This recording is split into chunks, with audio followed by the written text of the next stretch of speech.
Very informative, very informative. Carrie, Cornerstone Montgomery. Yes, Cornerstone Montgomery. Tell us about your organization. Okay, well, as you mentioned, we are a merged organization. 3 years ago, Threshold Services and St. Luke's House, both primary behavioral health providers in the county, decided to merge. And we basically did that because we wanted to really position ourselves for healthcare reform. We wanted to provide better services to our clients.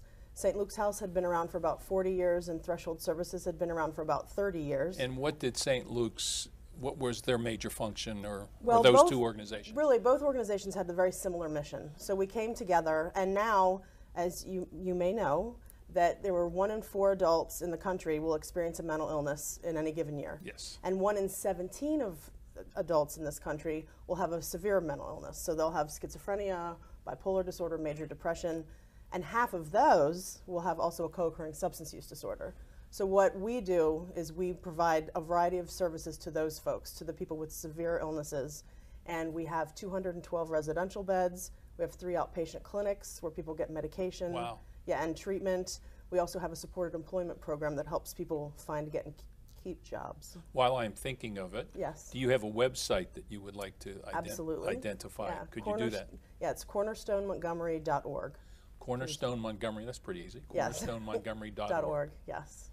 Okay, Yeah. I'm sorry. That's Go okay. ahead. No, that's fine. Our priority is to help the people we serve to live, work, and engage in the community.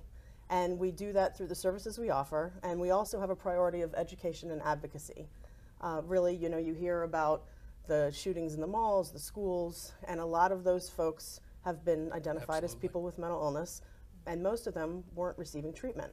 So we want to make sure that we reduce the stigma and discrimination, that people know that those who are diagnosed with mental illness, they're no more likely to be aggressive or violent than the regular population, as long as they're receiving treatment and have access to treatment. So a lot of what we do is try and educate the community about the resources that are out there and about access. And that's a need for advocacy as well, to make sure that the resources and access continue to improve.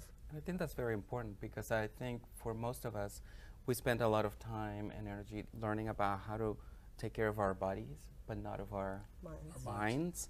And I think that sort of gets put aside until it's Right. an emergency. Absolutely. So that education, it's a big.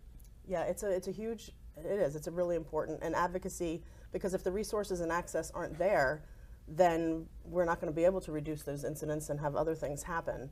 I think, you know, what we try and look at is, you know, what can we do? How can we educate? How can we provide advocacy for that? Funding is obviously a big deal, and mental health, even though it really is a priority, an urgent priority, in the last 18 years, mental health, the public mental health system in the state has only gotten an inflationary adjustment 5 times in 18 years. I personally and professionally find that incredible, Yeah. that we're still talking about mental health as if it's something way out there that we shouldn't be dealing with as we deal with cancer, blood pressure.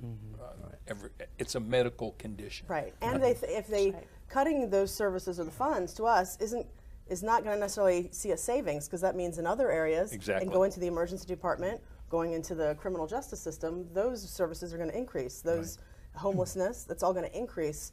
So we have to find the balance somehow. You're right, mental health is a huge issue in the criminal justice system. Yes. And we've seen really a deinstitutionalization over the last 40 years. Right. And really a shift of the institutionalization from hospitals to jails in many respects. The jails are the biggest providers of mental health services In now. many jurisdictions, absolutely. And, it's true in Maryland, right. So there need to be more resources in the community for mental health, and we need to find ways to divert people Absolutely. who are committing crimes, not homicides, but more minor crimes, into the mental health treatment system and Yes. away from jail.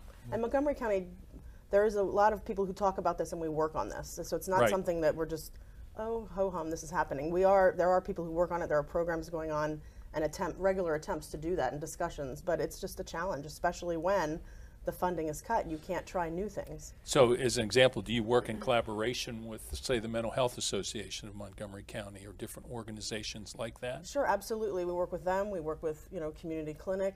Interfaith Works is another program. We have a lot of partnerships even with hospitals. One of the main reasons for the increase in admissions to hospitals is behavioral health problems. So Absolutely. they want our help. We want to partner with the hospitals to help decrease that, to make sure that when people are discharged, there's some follow-up, we can support them and keep them from going back to the hospital, Right. keep them in the community. But it's an ongoing challenge, and unless you have that collaboration, those partnerships, even working with the criminal justice system, you have to have those collaborations, and that's one of our focuses, and I think we're pretty strong in that. In the short time that remains, what is your major message you'd like to send to the community? Or Just citizens? to, have an open mind, look into, get some education about mental illness. Don't make the assumptions. Don't fall back onto that discrimination and the stigma. And please look at our website, Okay. contact us for information. Thank you. We'll be back after these messages.